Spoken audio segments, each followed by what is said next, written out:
All right, next up, we've got the Buffalo Tennessee game. That was a bit of a surprise. Tennessee edged out a win over Buffalo 34-31. Sean McDermott had a bit of an interesting play call at the end of the game. I don't remember how much time was left, but it was fourth and I believe inches. And he decided to go for it with a QB sneak instead of taking the field goal. They were down three. They could have tied up the game, given Tennessee the ball back with, I don't know, I want to say it was around 40 seconds, 40 something seconds. I could be wrong on that, but what do you guys think about that play call? I think I'm one of those people where it's that close to the first down marker, you got to go for it. But that late in the game, if it was just over 40 seconds, I'm thinking it was somewhere between 45 seconds and like a minute, then I would just take my field goal because at that point Julio was out for the rest of the game. Um, so that leaves not many passing options for Tennessee. They're kind of stuck with Derrick Henry, but that Bills defense had a lot of trouble stopping Derrick Henry all night. So it's it's a difficult play call. I see where they were going with it, but I don't know if it was necessarily the right play call. Yeah, no. Earlier in that game, Josh Allen, there was a QB sneak called, and he picked up the first down. So I see why Sean McDermott would call that in that situation. It was fourth and inches, but at that point, you need to take your guaranteed 3 points and at least try to get to overtime, not try and force it through that because the Tennessee defenders were just ready for it because they don't have a running back who could get those yards like instantly, like Derrick Henry.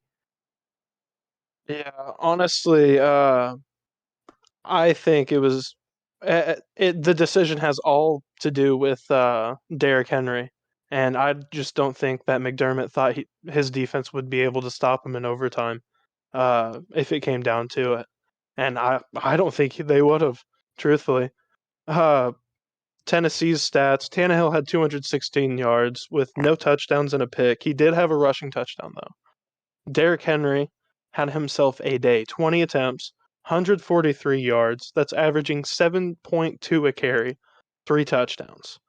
A.J. Brown with seven receptions, 91 yards. Julio had three receptions with 59 yards with an insane Madden like catch. Did you guys see that? It was all over Twitter whenever I saw it. Yeah, that was nuts. Uh, he did end up going out. I don't know. I want to say it was an ankle, maybe a calf. But he did end up leaving the game with an injury, and I'm not sure what his availability looks like moving forward. I believe Kevin, oh, go ahead. I believe Julio is doubtful for next week as of right now, but that could be upgraded from what I've seen to questionable. But even doubtful to questionable is not promising. Yeah, you always want that guy on the field. Kevin Byard had an interception. Caleb Farley, he did go down with what is feared to be an ACL tear.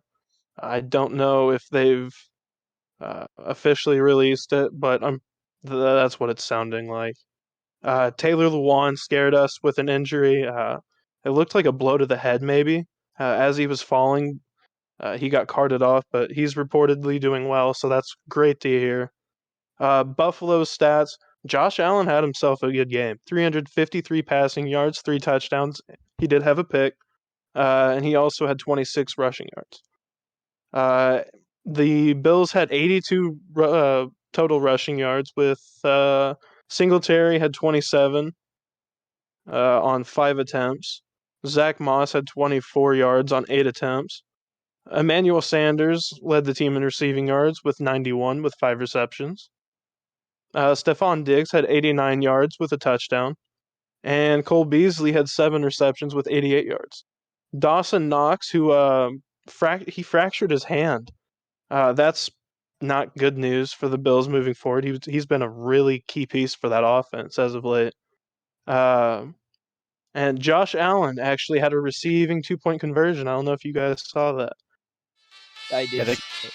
called the Philly special versus Buffalo. Yeah.